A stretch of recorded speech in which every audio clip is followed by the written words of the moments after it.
신경치료 이런 경우에는 꼭 하셔야 돼요. 안 하시면 턱뼈가 없어집니다. 특히 치수괴사가 온 경우에 그대로 방치하면 입안 가득. 신경치료 거절하실 건가요? 바로 시작하실 건가요? 안녕하세요. 여러분의 치과 대통령 치통령 홍성원입니다. 치아가 아파서 치과에 갔을 때 신경치료 하셔야겠네요 라고 들어보신 적 있으시죠? 그 얘기 듣고선 그렇게까지 아픈 것 같진 않은데 신경치료까지 해야 돼? 하면서 무조건적으로 거부하시는 경우도 있고, 치아 뿌리 염증 때문에 고름주머니까지 보이지만 증상이 미미하니까 치료를 미루는 경우도 있습니다. 반면에 또 너무 아프니까 바로 진행하시는 경우도 많아요. 치아가 아파서 고생하시는 분들, 지금 이 영상을 보시고 치과에 가신다면 신경치료를 받아들이시는데 조금 더 도움이 되실 것 같습니다. 치통령이 자세히 설명해 드릴게요.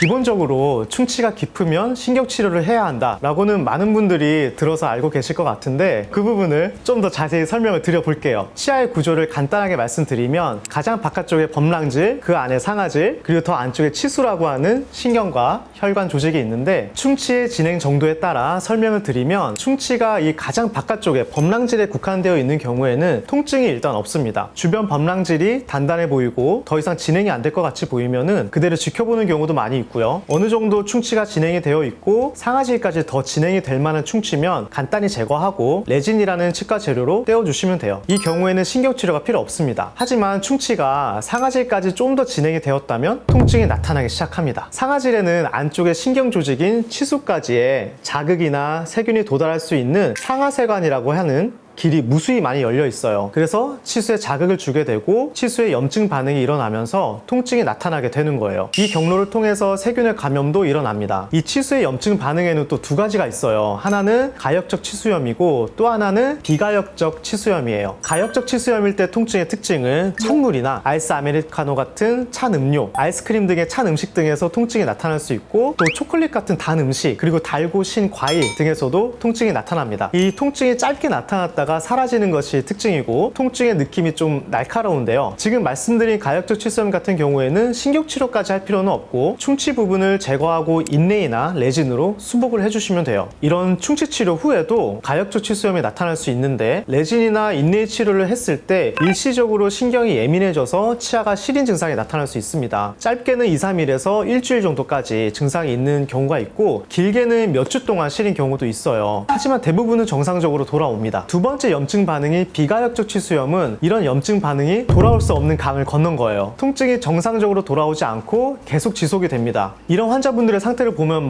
저도 없던 치통이 같이 생기는 느낌이거든요. 얼마나 아플까요? 상아질 깊숙이 썩어서 충치가 치수와 가깝거나 충치가 치수까지 도달한 경우에 보통 비가역적 치수염이 발생하고요. 또 아까 말씀드린 가역적 치수염이 있는 경우에 레진이나 인레이 치료를 했을 때, 또는 신경치료를 하지 않고 크라운을 씌운 경우, 이런 경우에 보통은 일시적인 가역적 치수염 증상이 계속적으로 사라지지 않고 지속이 되면은 비가역적 치수염을 의심해 볼 수도 있습니다. 비가역적 치수염의 대표적인 특징은 자발통이에요. 그냥 가만히 있어도 아픈 겁니다. 그리고 이제는 찬 음식이 아니라 뜨거운 음료나 뜨거운 국물 같은 것에도 통증이 나타납니다. 가역적 치수염은 날카로운 통증이 잠깐 나타났다가 사라지는 반면에, 비가역적 치수염은 좀 둔한 통증이 좀 오랫동안 지속이 돼요. 온도 자극이 아니더라도 단단한 음식을 씹을 때도 나타날 수 있고 타진통도 있습니다. 두드려 봤을 때 약간 아픈 느낌이 있으면 타진통이 있다고 하거든요. 또 치수염이 어느 정도 오래되면은 통증이 너무 극심해서 견디기 힘든 경우도 있어요. 이런 경우에는 신경치료를 무조건 해야 됩니다. 그리고 충치 때문에 신경이 죽어버리는 경우가 있거든요. 치수괴사라고 하는데 이름이 좀 무섭죠. 치수괴사. 충치 때문에 치아가 많이 아팠다가 좀 평온해지는 시기가 오는 경우가 있어요. 이때는 신경이 죽어버렸기 때문에 증상도 없고 차가운 음식에도 반응하지 않고, 또 치과에서 얼음을 대보는 아이스 테스트에도 전혀 반응을 하지 않고, 또 전기 자극을 주면서 치아가 살아있는지 또 검사를 하는 게 있거든요. 전기 치수 검사라고 하는데, 그런 전기 자극을 줘도 반응을 하지 않습니다. 그리고 넘어져서 앞니를 부딪히는 등의 외상에 의해서도 치수괴사는 올 수 있고요. 또 치아가 좀 거무스름하게 변색이 되었다면 치수괴사가 되었다고 볼 수 있습니다. 이렇게 치수괴사가 온 경우에도 신경치료를 해야 하는데요. 특히 충치에 의해서 치수괴사가 온 경우에는 그대로 방치하면 치수괴사의 원인이 된 세균 감염이 치아 뿌리 끝으로 넘어가서 고름주머니를 형성하고 뼈를 녹이고 다른 전신 증상으로 나타날 수 있기 때문이에요. 마지막으로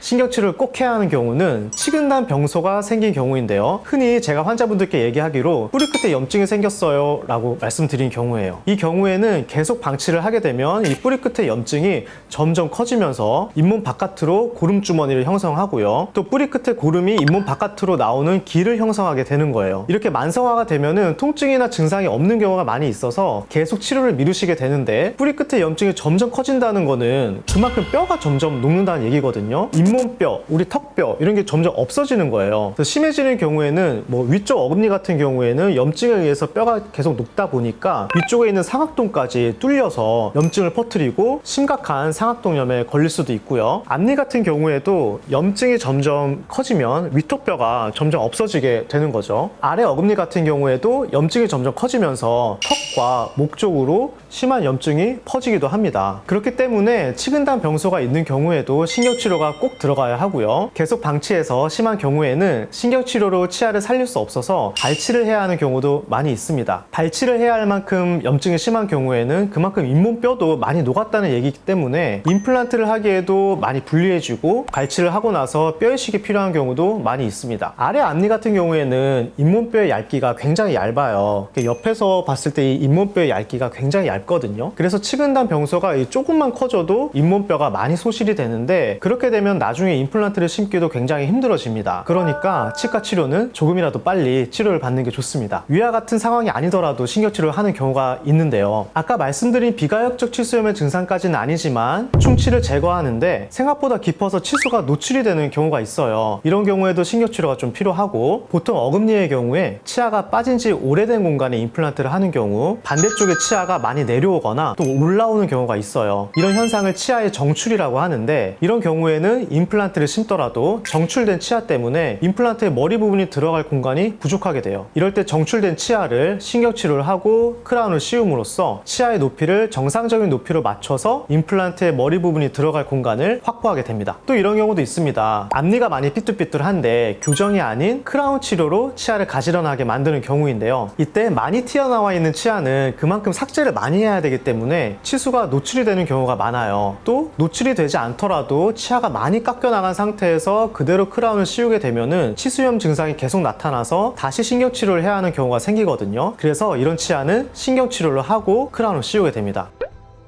여러분, 좀 도움이 되셨나요? 신경치료 얘기만 나와도 좀 찌릿찌릿하셨을 것 같은데요. 신경치료는 치과 영역에서는 가장 미세한 부분을 다루는 영역이라 환자분도 그렇고 치과 의사도 그렇고 많은 에너지가 필요합니다. 그럼에도 치아를 빼는 것 대신에 신경치료를 권해드리는 건 그 치아를 살리고 오래 쓰기 위한 과정이니까요. 여러분들께서도 신경치료를 해야 하는 케이스에서는 꼭 신경치료를 해야 하는구나, 치료를 미루지 않으셨으면 좋겠습니다. 지금까지 시통령이었고요. 구독과 좋아요, 알림 설정까지 부탁드립니다. 다음에 또 만나요.